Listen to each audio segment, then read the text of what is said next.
ክርስቶስ በታላቅ ኃይልና ሥልጣን ሞትን ድል አድርጎ ተነስቷል።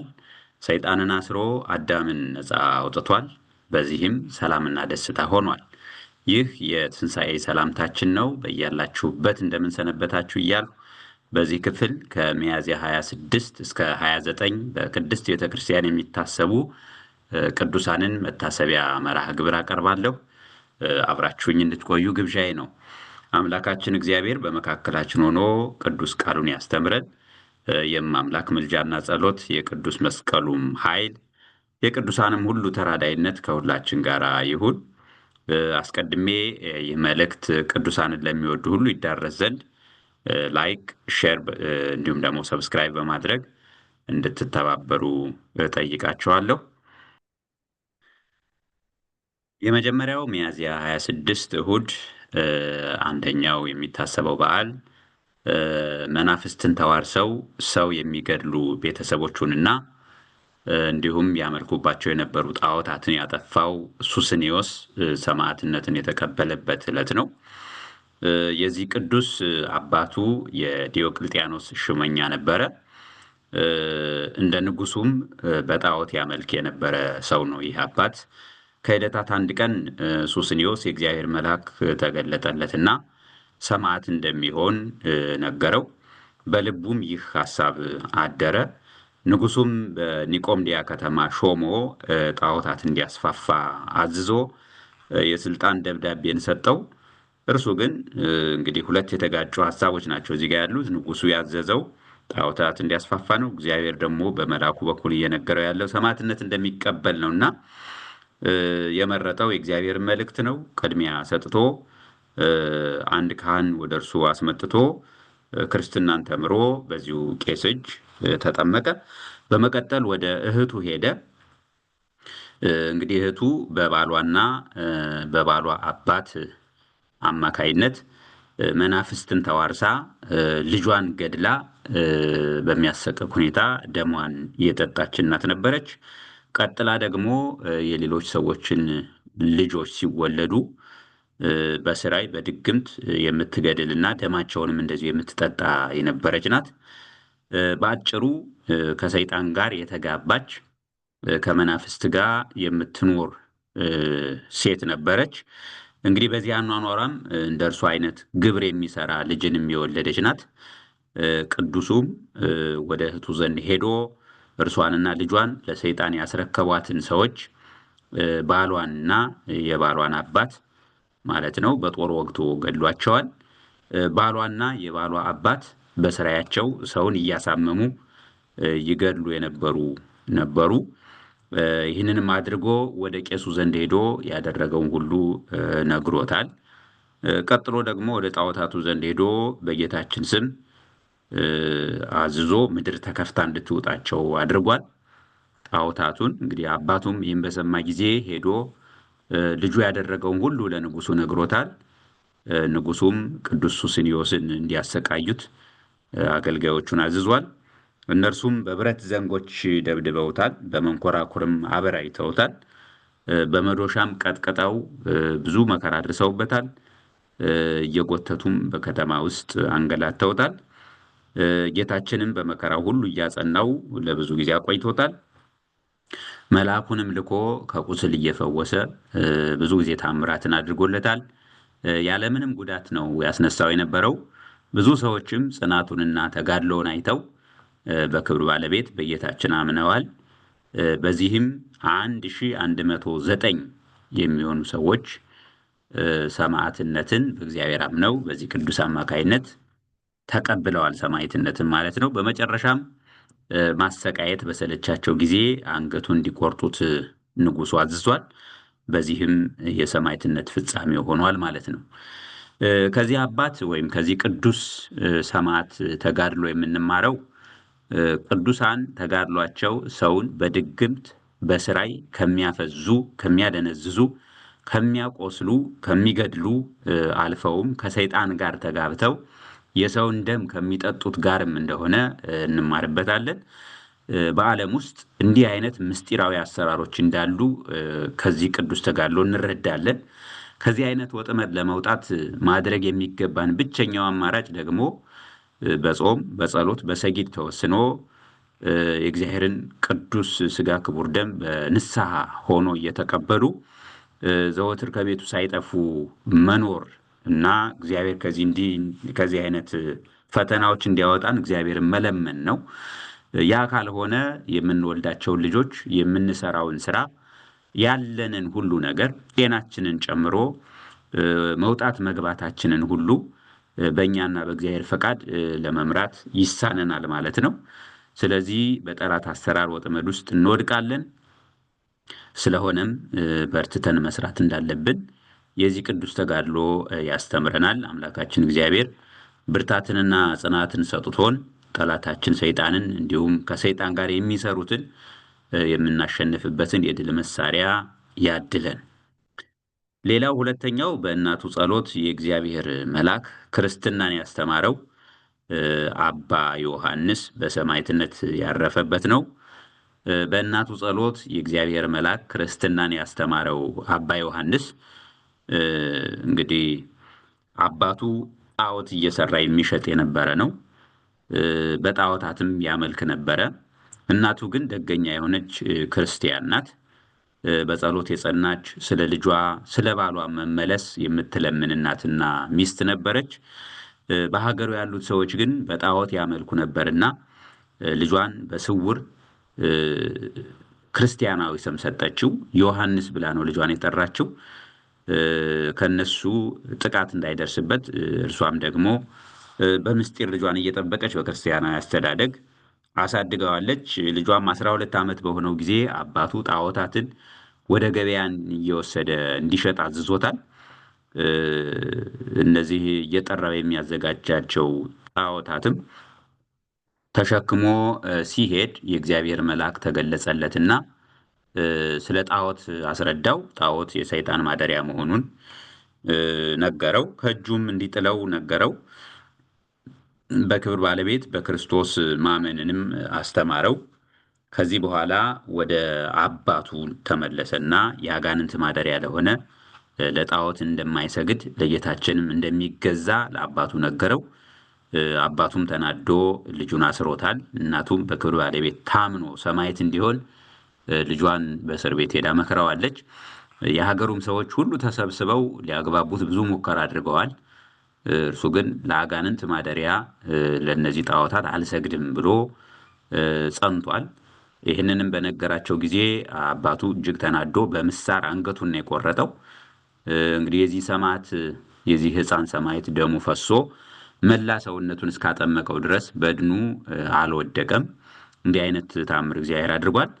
እናቱም በደሙ ተጠምቃ የክብር ባለቤት ኢየሱስ ክርስቶስ ሆይ የአቤልን መስዋዕት በምድረ በዳ የተቀበልህ ይህንንም መስዋዕት ከእኔ ተቀበል ብላ የልጇን ደም ለእግዚአብሔር መስዋዕት አድርጋ ያቀረበች ቅድስት እናት ናት። ያኔም እንግዲህ በአባቱ ሰይጣን አደረበትና አብዷል። ሚስቱም ወደ ልጇ መቃብር ወስዳው ስለ እርሱ ጸለያለች። ቅዱስ ዮሐንስም በሌሊት ወደ እርሱ መጥቶ አባቱን በጦር ወግቶታል። ሰይጣኑም ከእርሱ ወጥቷል። እንግዲህ ከዚህ በኋላ በክብር ባለቤት በጌታችን ኢየሱስ ክርስቶስ አምኖ ነው እድሜውን ያሳለፈው ይሄ ሰው። በስሙም ተጠምቋል። እንግዲህ ተጋድሎ ብዙ ቁም ነገሮችን የያዘ ቢሆንም አንዷን ብቻ ነጥለን ማየት እንችላለን። የእናትን የጸሎት ሰው የመሆን ጉዳይ ማለት ነው። በእግዚአብሔር እርዳታ በጸሎቷ ኃይል ከጣዖት አምላኪ ባሏ ፈቃድ ፈልቅቃ አውጥታ ሰማዕት ልጅን ያፈራች ቅድስት እናት ናት። እርሱ በጣም ትልቅ ተጋድሎን ይጠይቃል። ይህች እናት ሀገሩ አመች አልነበረምና ልጇን በራሷ መንገድ ማሳደግ ከባድ ሆኖባታል። ስሙን እንኳን ዮሐንስ ያለችው በድብቅ ነበረ። ሌሎች ክርስቲያናዊ ስም ነው እንዳይሏት ማለት ነው። ግን ቅዱስ ዮሐንስ ልጇን ሕይወቷንም እንደሚታደግ አምና ነበረ። ደግሞም ልጇን እግዚአብሔር በመልአክ በኩል አስተማረለት፣ ጣዖትን አስጣለላት፣ ሰማዕት ይሆን ዘንድ መከረላት። ይህች ቅድስት እናት ይህን ሁሉ አድርጋ አላቆመችም። የባሏም ነፍስ ያሳስባታል። ባሏ ይህንን ሁሉ ክፉ ነገር የሚያደርገው በሰይጣን ኃይል እንደሆነ ገብቷታል። ልጇን ሲገልባት ስለ ክርስቶስ ብላ ታግሳለች። ለእግዚአብሔር ያማረ መስዋዕት አድርጋ አቅርበዋለች። ቀጥላ ደግሞ ባሏን እንዲድን ለምናለች። ሰይጣንም የመጨረሻውን ኃይሉን ተጠቅሞ አእምሮውን አሳጥቶ እብድ አድርጎታል። ሰይጣን ከዚህ ሌላ ምን ሊያደርግ ይችላል? አቅልን ማሳት፣ ማሳበድ፣ ይሄ ነው የሰይጣን ስራው። ሚስት ግን ጸንታ ወደ ልጇ መቃብር ወሰደችውና ጸሎቷን ቀጥላለች። ያ የተማመነችበት ቅዱስ ዮሐንስ መጥቷል። ከባሏም ላይ ሰይጣኑን አባሮላታል። ያኔ ሰው ሆነ። አሁን በትክክል ማየት ቻለ ማለት ነው። የገደለው ልጁን መሆኑን ይገባዋል። ከዚህ በኋላ ያሰቃየው ሚስቱን እንደነበረ ይታየዋል። የተቆጣጠረው ኃይል ለቆታልና ያኔ ነው የተመለከተው። ያኔ ክርስቲያን ሆኗል። ይህቺ እናት፣ ይህቺ ሚስት በእውነት ክብር ይገባታል። ይህን ሁሉ ድል ያደረገችው፣ ይህን ሁሉ ስራ የሰራችው በጸሎቷ በእግዚአብሔር እርዳታ ነውና የዚህች እናት ጸሎቷ፣ የሰማይቱ ልጇን በረከት ከሁላችን ጋር ይሁን። ሚያዝያ 27 ሰኞ ማለት ነው የሚታሰብ በዓል አለ። በስልጣኑ ችግረኞችን ይረዳ የነበረው ሰማዕቱ ቅዱስ ፊቅጦር ያረፈበት ነው። የዚህ ሰማዕት አባቱ የንጉሱ የዲዮቅልጥያኖስ አማካሪና የሰራዊቱ አለቃ ነበረ። በጣዖቱ አምልኮ ጉዳይ ሁሉ ንጉሱን የሚያማክር ሰው ነበረ። ይህ ሰው ሚስቱ ግን ክርስቲያን ነበረች። ልጇንም ክርስትናን እያስተማረች በስነ ምግባር ነው ያሳደገችው። አባትም ልጁ ባደገ ጊዜ ለንጉሱ አቅርቦታል። ንጉሱም በስልጣን ከእርሱ ሶስተኛ ማዕረግ አድርጎ ከፍ ከፍ አድርጎ ሾሞታል። ያኔ ዕድሜው 20 ዓመት ነበረ። እርሱም ለታሰሩት የሚረዳ ክርስቲያኖቹን የሚንከባከብ ነበረ። የዓለሙንም ምቾት የጠላ ስጋ የማይበላ ወይንም የማይጠጣ ቀንና ሌሊትም ያለማቋረጥ ይጸልይ የነበረ ወጣት ነው። ሰማዕትነትን የተቀበሉ የቅዱሳን የቆዝሞስና የድሚያኖስ እናት ቴዎዳዳ ትባላለች። እንግዲህ ልጆቿን ሰማዕት ከሆኑ በኋላ እርሷንም ንጉሱ አስገድሏት ነበረ። ተገድላ ተጥላ ነበረ። ከተጣለችበት ቦታ አንስቶ መቅበር ግን አልተቻለም። ምክንያቱም ይሄ ክርስቲያኖች በተገደሉበት ጊዜ በዚህ መንገድ ይሄንን ስራ የሰራ ሰው በንጉሱ ቅጣት ይቀጣ ስለነበረ፣ እርምጃ ይወሰድበት ስለነበረ በዚህ ምክንያት ንጉሱን በመፍራት አይቀበሩም ነበረ ክርስቲያኖች። ነገር ግን ፊቅጦር ይሄንን ሳይፈራ ወስዶ ይችን ቅድስት ሰማዕት እናት በክብር አሳርፏታል። አባቱን በጣዖት ስለማምለኩ ዘወትር ይነቅፈው ነበረ። በዚህም ተበሳጭቶ አባቱ ለንጉሱ ከሶታል። ንጉሱም አስቀርበው በጠየቀው ጊዜ በጌታችን ኢየሱስ ክርስቶስ ታመነ። ንጉሱን አልፈራው። እርሱም ቢያባብለውም አልሰማው፣ እንዲታሰርም አዝዟል። አባቱም ወደ እስክንድሪያ ተወስዶ መኮንኑ እንዲያሰቃየው ንጉሱም መክሮታል፣ በልጁ ላይ ማለት ነው። እንግዲህ እናቱም ልጇ በእስር ሳለ ሄዳ ጠይቀዋለች። ቅዱሱን በጣም እያሳሰበው የነበረው ነገር በእስር ሆኖ ረዳት የሌላቸው እርሱ ሲረዳቸው የነበሩ ድሆች ጉዳይ ነው። እናቱን ሲያገኛት እነርሱ እንድታስባቸው ዘወትርም እየሄደች እንድትጠይቃቸው ቃል አስገብቷታል። ከዛ በኋላ ወደ እስክንድሪያ ነው የተወሰደው። ብዙ መከራ፣ ብዙ ስቃይን ተቀብሏል። ቅዱሳን መላእክትም በሰማይ ቤት የተዘጋጀለትን ቦታ እየወሰዱ አሳይተውታል። ጌታችንም ተገልጦ ብዙ ጊዜ አጽናንቶታል፣ ቃል ኪዳንንም ሰጥቶታል። በስቃዩ ወቅትም አንዲት የ15 ዓመት ልጅ በመስኮት አሻግራ ታይ ነበረና ለእርሱ ቅዱሳን መላእክት አክሊልን በራሱ ላይ ሲያደርጉለት ተመልክታለች። ብዙዎችም በክብር ባለቤት አምነዋል። እርሷም ማመኗን ያየው መኮንኑ ራሷን በሰይፍ እንድትቆረጥ አዝዟል። ያመኑትንም ሁሉ በሰይፍ እንዲቆረጡ አድርጓቸዋል። በዚህ መንገድ ሰማዕትነትንም ተቀብለዋል። ይህንንም ዜና ለእናቱ ነግረዋት፣ እናቱም እስክትመጣ ድረስ ሽቱ ቀብተው በድኑን አቆይተዋታል፣ በክብር አቆይተዋታል። ወስዳም ቤተ ክርስቲያን ሰርታ በውስጧ በክብር ስጋውን አስቀምጣለች። ከዚህም ታሪክ የምንማረው የእናትነትን መንፈሳዊ ጥንካሬ ነው። ልጇ የክርስትናን ሕይወት ጣዕም ያገኘው ከእናቱ ነው። ከጣዖት አምላኪ ባል ፈልቅቃ ልጇን ለዚህ የሰማዕትነት ክብር አብቅታለች። የሰማዕቱ በረከት የእናቱም ጸሎት ከሁላችን ጋር ይሁን። ሌላው ሚያዝያ 28 ማክሰኞ የሚታሰብ በዓል ተማሪዎቻቸው አባ ኢያሱና አባ ዮሴፍ በሰማዕትነት ካረፉ ከ15 ቀናት በኋላ አባ ሜሊዮስ ሰማዕት ሆነው ያረፉበት ነው። የእኒህ አባት ታሪካቸው የሁለቱ አርድእታቸው በተገደሉበት በሚያዝያ 13 አብሮ ስለቀረበ በድጋሚ ማላቀርበው ይሆናል። ነገር ግን ይህንን ታሪክ ማወቅ ለፈለገ ሁሉ በሚያዝያ 13 በቀረበ መርሃ ግብር ላይ መለስ ብሎ እንደገና የእኒህን ቅዱስ ሰማዕት ተጋድሏቸውን መስማት ይቻላል። ሌላው እስልምናን ባለመቀበሉ ቅዱስ ብስጣውሮስ ሰማዕት የሆነበት ይታሰባል። ሁለተኛው እንግዲህ ይህ አባት ጻድቅ የሆነ ቅዱስ አባት ነበረው። እናቱ ግን እምነቷን ወደ እስልምና ቀይራለች። አካባቢው እስላሞች የበዙበት ነበረ። ብስጣውሮስም ክርስቲያናዊ ትምህርቱን ተምሮ ነው ያደገው። ከዛ ካደገ በኋላ ሚስት አግብቶ ልጆቹን ወልዶ በሃይማኖቱ ጸንቶ የሚኖር ሰው ነበረ። በኋላ ግን አንድ ክፉ የሆነ ጎረቤት ገጠመውና ወደ ሀገረ ገዢዎች ዘንድ ሄዶ ይህ ሰው ልጆቹን በክርስቲያናዊ አስተዳደግ እንደሚያሳድግ እርሱም እስልምናን እንደማይቀበል ነገር ሰራበት። መኳንንቱም አስጠርተው ጠየቁት። እርሱም በክብር ባለቤት በክርስቶስ ታመነ። እነርሱም በብዙ ማታለያዎች እስልምናን እንዲቀበል ለማግባባት ብዙ ሞክረዋል። ባልተቀበላቸውም ጊዜ ብዙ አይነት መከራዎችን አድርሰውበታል። እግዚአብሔርም እየጠበቀው መከራዎችን ሁሉ ታግሶ ቆይቷል። በመጨረሻም የሀገሩ ሰዎች ሁሉ መጥተው ደብድበውታል። አንዲት ሴትም በጫማዋ በመታችው ጊዜ እጆቿ ደርቀው ቀርተዋል። እንግዲህ በመጨረሻም መኳንንቱ አንድ ሰይፍ የያዘን ሰው ልከው አንገቱን እንዲቆርጠው አዝዘው አንገቱን አስቆርጠውታል።